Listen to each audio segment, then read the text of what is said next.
country. So it's a perfect vehicle to enable an international conspiracy to take effect.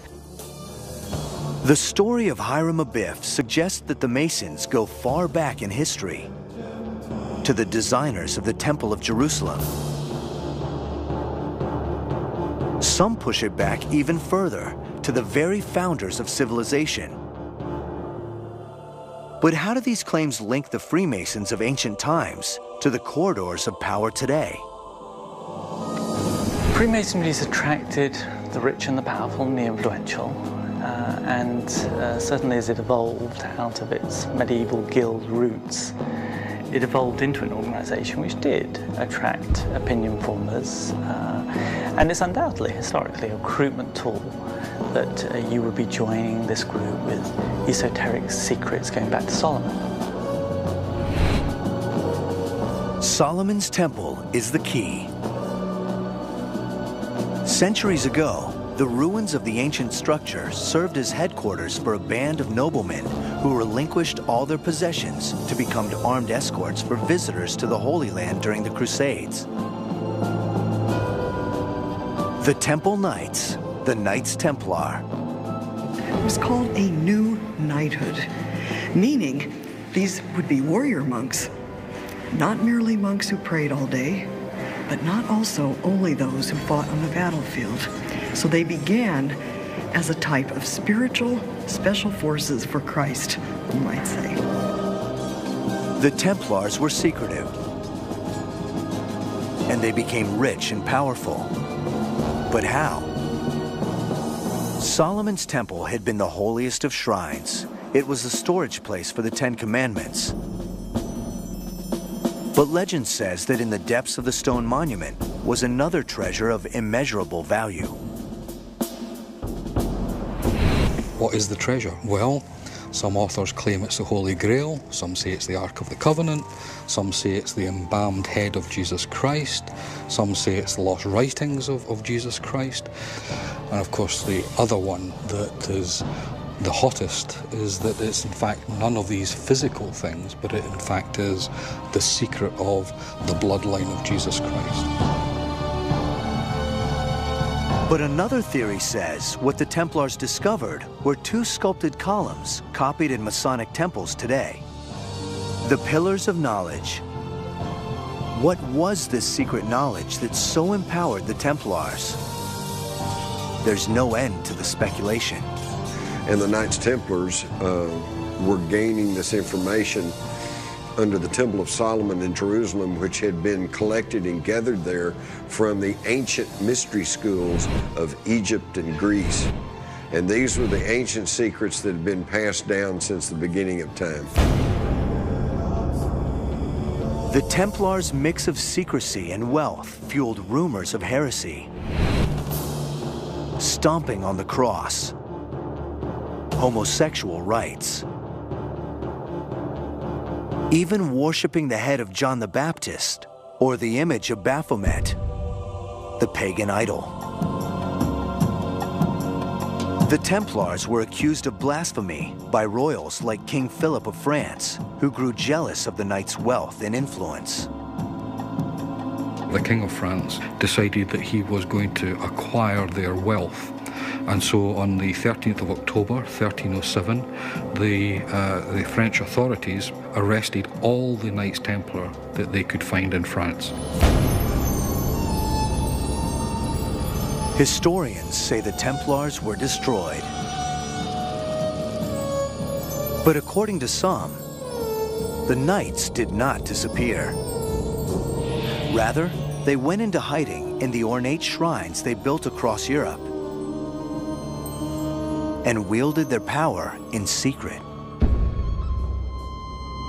In one account, the Templars are said to have joined forces with knights from Malta, warriors who turned to piracy under a symbol we all know today, the skull and crossbones.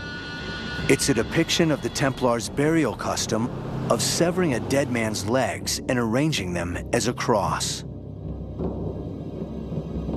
This emblem provides an iconic link between the medieval Templars and today's power elite. Most infamous among them is Yale University's Skull and Bones Club. Since 1832, this ultra-private fraternity for the sons of America's most powerful families has included Presidents Taft, Roosevelt, the senior George Bush, George W. Bush, and Senator John Kerry. Like the Templars, the Skull and Bonesmen keep their rituals and their agenda secret, but they proudly fly the pirate banner, a symbolic connection with the Templars, and so it's claimed, with the mystical origins of Freemasonry. Freemasonry is the latest incarnation of what is known as the underground stream. This is a hidden stream of knowledge that has been passed down since the dawn of human history. Conspiracy theorists say there's an unbroken chain stemming from the builders of the pyramids to Hiram Abiff, to the Templar Knights, to the Masons of the 18th century, and today. If it's true, this knowledge must be more than trade secrets of stonemasons. It was found, after all, in Solomon's temple, God's own house. Does this mean the Freemasons are a religion unto themselves? Their religious trappings have inspired opponents, from those who accuse them of heresy to those who claim they are in league with Satan himself.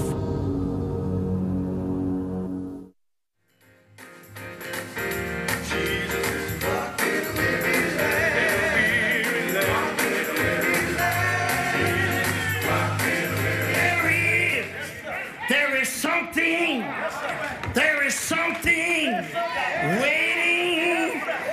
I have kept the faith in this life. If you want to receive your crown, keep fighting in the name of Jesus. It may sound like a church, but this in fact is a meeting of a Masonic lodge. Like a church, all nationalities are welcome, and in recent years, women as well. But it raises a question often asked by outsiders. Are the Freemasons in reality a religion? The prime qualification for entry into Freemasonry and our Grand Lodge and the ones we're enamored with around the world is a belief in God, a belief in a supreme being. We don't define who that should be, what your religion should be, but we believe that Freemasons should have a religion and practice it. But Masonic lodges adopt some of the trappings of a traditional church. We're entering the space that is most important in Freemasonry. Central to the furniture of a lodge is the altar. On it, you will find in an operating lodge the volume of the sacred law. What does that mean? It is basically a reference to whatever holy books that the members of the lodge believe in. I am Akram Elias, a Freemason, the Senior Grand Warden of the Grand Lodge of Free and Accepted Masons of Washington, D.C. All religions are welcome, yet the teachings of Masonry itself have a religious ring. One that we hear quite often is that we attempt to make good men better. We can't make bad men good. The other one, the one that I prefer, is a peculiar system of morality. And peculiar, of course, here means unusual or special. So a peculiar system of morality, veiled in allegory and illustrated by symbols, of which we have lots and lots and lots. So you have a situation where a symbol, let's take, for example, the letter G. Some people believe that that stands for God within Freemasonry. Some believe it stands for goodness, the goodness of the human spirit. Others believe it stands for geometry. And so in that way, it can mean many things to many people within the organization.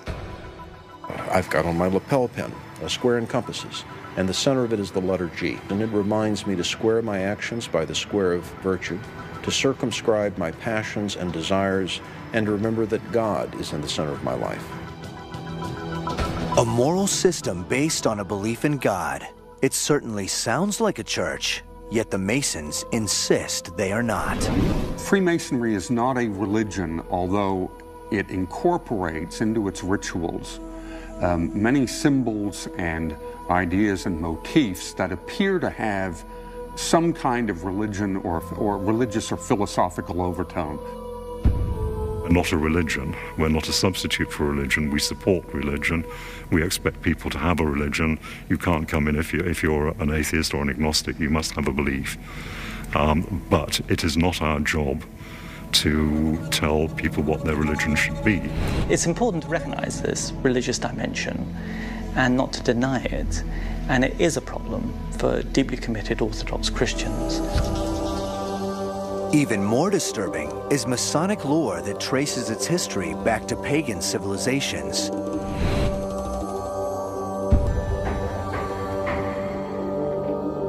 And Freemasonry seems to have inherited the practices of ancient mystery religions, which kept their rituals under wraps. The ancient mystery religions didn't let anyone in that desired. You underwent a strict test. In Freemasonry, you do as well. True Mason understands the deep meanings of the legend of Hiram Abiff, of the common gavel, of the apron, of coming to newness of life. Being, as we say, born again, yet Jesus is missing. And for many outsiders, this is a problem. Masonry is certainly a religion, and it has every aspect. It's certainly much more ornate than most Protestant churches. It's a religion of secularism, essentially. As a Christian, I do believe in the one universal creative force. The Masons call it the great architect of the universe. It's the universal mass mind, which pretty well qualifies as God. But is this supreme architect the God of the Bible or someone else? I maintain that you cannot be an informed Mason and a Christian at the same time without being in some kind of rebellion against God. It's a conflict between Jesus, Christ, and Satan. This fanciful claim is supposedly proven by Masonic references to pagan Egypt. Connections to the alleged heresies of the Templar Knights, and their use of strange symbols, including the star or pentagram, to some a satanic icon. The Catholics and now the Protestants, the fundamentalist evangelical Protestant groups, people like Pat Robertson, are fitting the Freemasons, or at least the leadership of the Freemasons, into a conspiracy to impose a new world order. Is all the talk of harmless rituals and wholesome values just a smokescreen for something darker? Some point to moments in history where the Masons have been accused of monstrous acts. And one of them involves the most notorious mass murderer of them all. Is history made in secret? The pyramids, Solomon's Temple, the Templar Knights.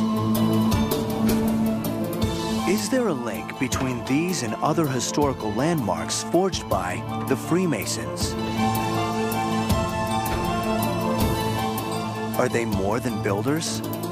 Are they the architects of an ancient conspiracy to control the world? At first glance, they appear innocuous, a social club that encourages brotherhood, community, and personal improvement. But is this a facade for something more sinister? Time and again, shocking murders have been blamed on the Masons, and some say they are warnings to those who challenge the power.